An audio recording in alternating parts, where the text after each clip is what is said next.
नमस्कार सभी को, स्वागत है आपका संस्कृत की कक्षा में। जैसा कि आपको पता है कि हम अपादान कारक पंचमी विभक्ति का अध्ययन कर रहे थे।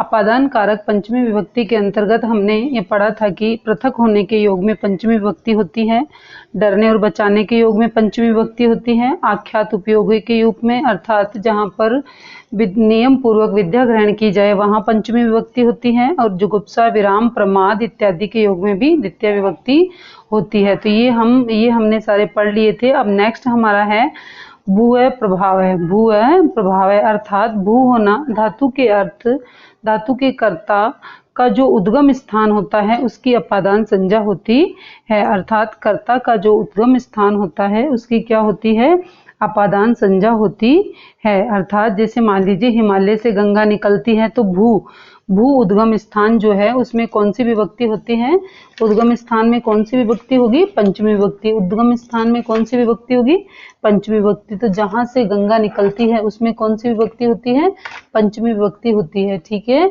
आपको समझ में आ रहा होगा, मैं आशा कर रही हूँ, है ना। अब देखिए क्या है इसका, जैसे मान लीजिए हिमालयात गंगा उद्भवती, इसका उदाहरण क्या है, हिमालयात गंगा उद्भवती। यहाँ लिखा हुआ नहीं है, वो मैंने आपको वैसे ही बता दिया। अब नेक्स्ट है अंतर्ध्येयेन दर्शनम इच्छति।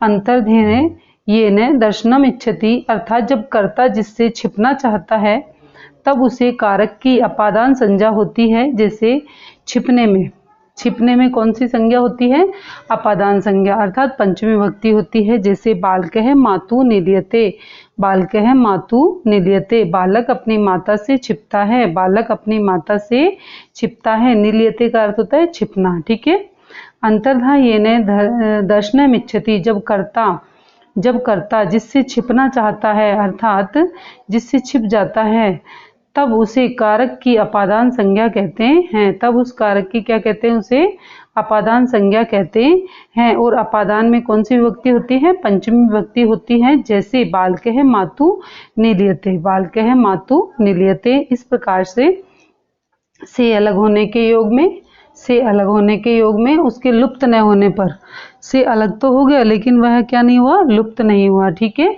ऐसे ही जुगुप्सा, विराम, प्रमाद इत्यादि के योग में पंचमी विभक्ति, और नियम पूर्वक पढ़ा जाए वहाँ पे पंचमी विभक्ति, डरने में और बचाने में पंचमी विभक्ति, छिपने में पंचमी विभक्ति।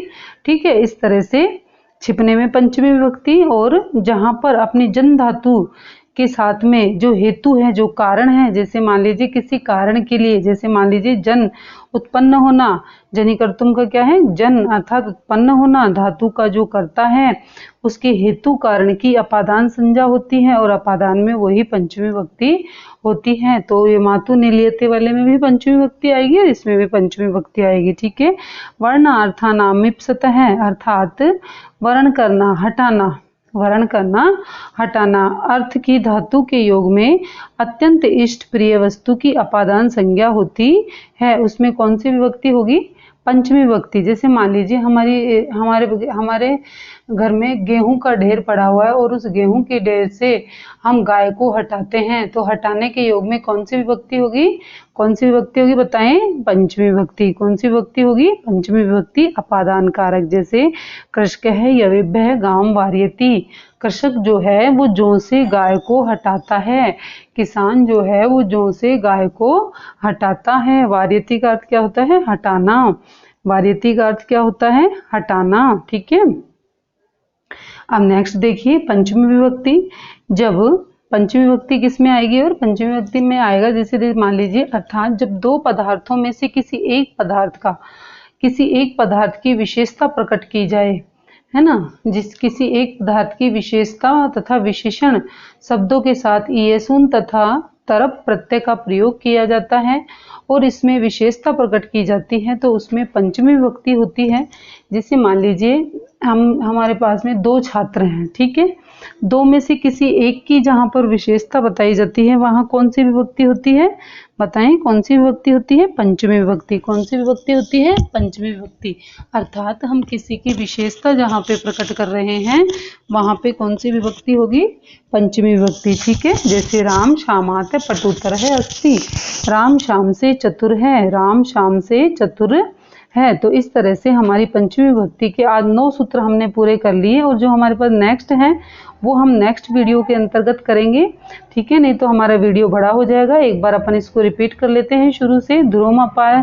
ध्रुवमपाय अपादानम अर्थात से अलग होने के योग में लेकिन उसके नष्ट न होने के योग में पंचमी विभक्ति होती है, ठीक है। अब नेक्स्ट अपना है भीत्रार्थनाम भय हेतु, डरने में और बचाने में पंचमी विभक्ति होती है। नियम पूर्वक जहाँ पढ़ा जाए वहाँ पंचमी विभक्ति होती है। जुगुप्सा, विराम, प्रमाद इत्यादि के योग में भी पंचमी विभक्ति होती है। भू धातु के योग में भी पंचमी, प्रभवती जहाँ पर आ जाए वहाँ भी पंचमी विभक्ति होती है। भू धातु के साथ में जहाँ पे प्रभवती आ जाए वहाँ कौन सी विभक्ति होती है?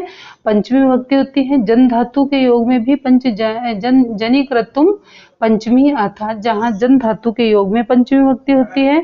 हटाने के योग में, वर्ण करने के योग में पंचमी विभक्ति होती है। और भू धातु, भू का अर्थ होता है होना, धातु के कर्ता का जो उद्गम स्थान है उसकी अपादान संज्ञा होती है। और जन का अर्थ होता है उत्पन्न होना, धातु का जो कर्ता है उसके हेतु कारण की अपादान संज्ञा होती है। और अपादान में पंचमी विभक्ति होती है।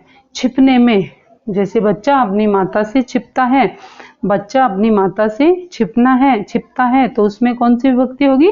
वही पंचमी विभक्ति होगी, ठीक है। वर्णार्थानाम मिप्सति, अर्थात किसी चीज से हटाना, उसमें कौन सी विभक्ति होती है? पंचमी विभक्ति होती है। अर्थात कृषक गाय को जौ से हटाता है, किसान गाय को जौ से हटाता है। तो इस तरह से हटाने के योग में भी कौन सी विभक्ति होगी? बताएं कौन सी विभक्ति होगी? यस, पंचमी विभक्ति। कौन सी विभक्ति होगी? पंचमी विभक्ति। तो मैं आशा कर रही हूँ कि आपको सबको ये समझ में आ गया होगा। तो अब इससे रिलेटेड यदि कोई जानकारी आपको चाहिए, आपको कुछ समझ में नहीं आया हो तो आप मुझे कमेंट के माध्यम से पूछ सकते हैं। यदि आपको मेरे द्वारा दी गई जानकारी अच्छी लगी तो आप मेरे चैनल को लाइक, शेयर एंड सब्सक्राइब करें, अपने मित्रों के साथ बांटें। जय हिंद, जय भारत, नमस्कार।